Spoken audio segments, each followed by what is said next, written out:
سلام دوستان عزیز، امروز برای شما آماده نمودن یک نمود خورشی زیبا و بلذت که زیب دسترخوان‌های ما و شماست پیشکش میکنم. این خورش ما از 5 نمود محصولات آماده می شود و خیلی زیبا می باشه.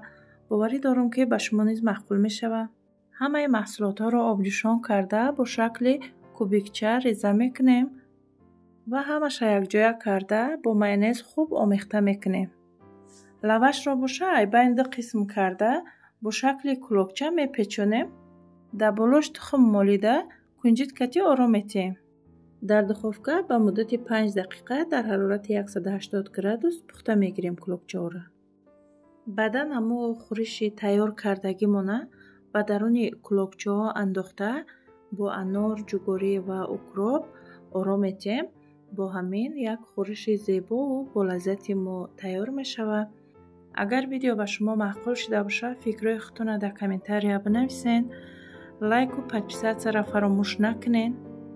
اگر خواهین که چنین ویدیوها زیاد شود در کانال ما حتما دستگیری کنین تا ویدیوهای آینده در پناه خدا باشین.